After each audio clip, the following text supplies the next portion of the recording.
There's a great joy of having very little money and figuring out how to be self-sufficient and really being conscious about where every expenditure, not to the point of you're stressing and worrying about it, but finding creative ways how you can do without, how you can fix things yourself, how you can grow your own food, how you can just really slowly unplug from being dependent on other people. And what this does, this is such a critical step in spiritual growth, which is not often talked about. But we are so dependent on other people that we end up sacrificing our self-identity and authenticity in order to keep our head above water, because we need to, please our boss, we need to please people that we're dependent upon, and we can't really be authentic, truthful, honest, direct, and if we don't like a job, we can't leave it so easily. We have to, which is a form of inauthenticity, because we're dependent on the steady paycheck. We're dependent on certain people performing different functions and helping us in our lives. And it creates this saccharine reality, this artificial reality that in our relationships with other people. Because the moment I am dependent on another person, I have to cater to their needs. I have to please them. I have to be the person that they want me to be, play a certain role.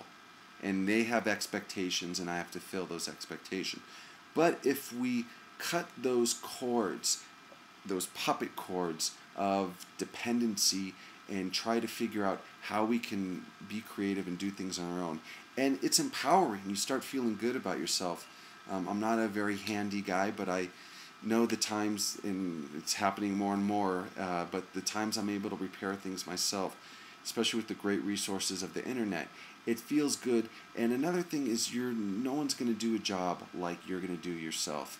You are going to put pride, you're more motivated, and you're going to make sure the job is done right, versus hiring someone. And there was a situation that I had where I was dependent on another person for some lessons.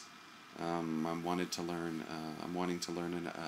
Spanish, and so I'm trying different approaches and techniques to find what's most efficient.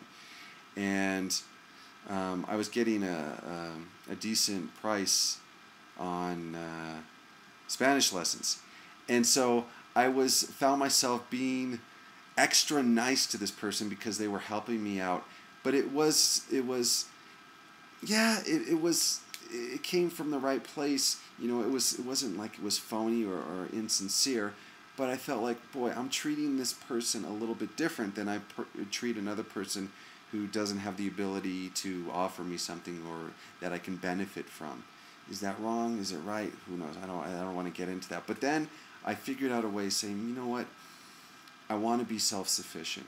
I'm going to teach myself how to learn Spanish. And it was just like a burden was dependent. And the relationship I have with this person now is a lot more natural. It doesn't feel that slight tension. Oh, is this person, how are they going to react to what I say, what I do? You can just be yourself. And if the person is offended or doesn't like the way you are, there's no sweat off your back. And so, man, there's some people that really have a lot more expertise than I in this situation, and take it to the extreme of being completely and totally self-sufficient. So they're not dependent on the electric company. They have solar power. They're not dependent on the markets. They grow their own fruits, foods, and vegetables. They are not dependent on a steady paycheck. They find some way to be self-employed or not dependent on a boss. And you really can the sky's the limit with this.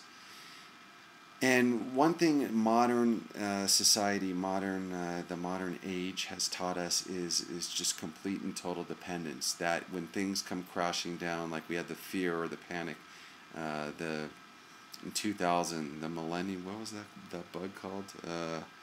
It's someone will put in a comment. I forgot what that scare that we all had in 2000 that the computers wouldn't work, and oh my God, what are we going to do? The world's going to come to an end. And that just illustrates how dependent we are. And some people, you might feel comfortable taking it to the extreme of growing your own food and being totally self-sufficient. And there's some great books and resources on the internet available. And then it might be in relationships. I'm not going to be self-dependent on the approval of other people. I'm not going to be dependent on getting special favors from people, because really all special favors come with a price. They come with a price tag. Some of those price tags are big, some of them are small, but there is a price, and we truly never look at what's the long-term price. Is it sacrificing my authenticity? Is it forcing me to be somebody I don't want to be? And again, this is just all really using self-examination, common sense, to evaluate the decisions that we make. So many of our decisions are on autopilot that we really don't take pen to paper and examine our decisions and look at, weigh the scales. Is the cost worth the benefit? And oftentimes it's surprising how many of the costs that we engage in is not worth the long-term benefit. And I think even in relationships, one of the things that really pushes people away or scares the people is neediness. I need you, and that sense of a little bit of desperateness, or that sense of, boy, this person is not self-sufficient. They're dependent on other people for their happiness. And once you're in that state of dependence on other people, and so many of us have been there or there right now, we're setting ourselves up to crash and burn. We're setting ourselves up for failure. And it's learning how to be self-sufficient.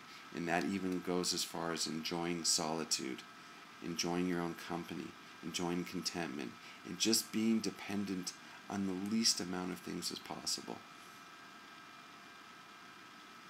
And it's just all of this is enabling a sense of freedom, self-sufficiency.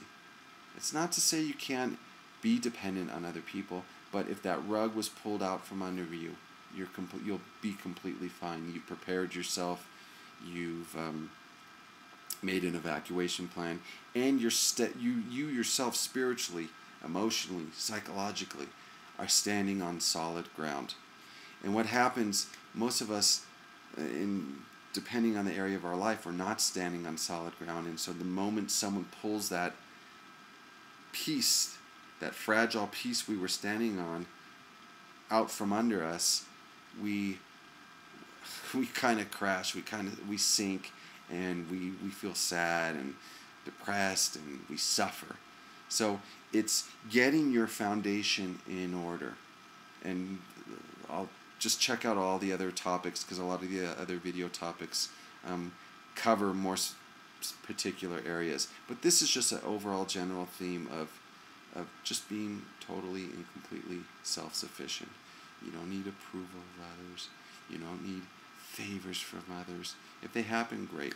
So thank you very much for listening. And once again, man, I really appreciate all your comments and support. And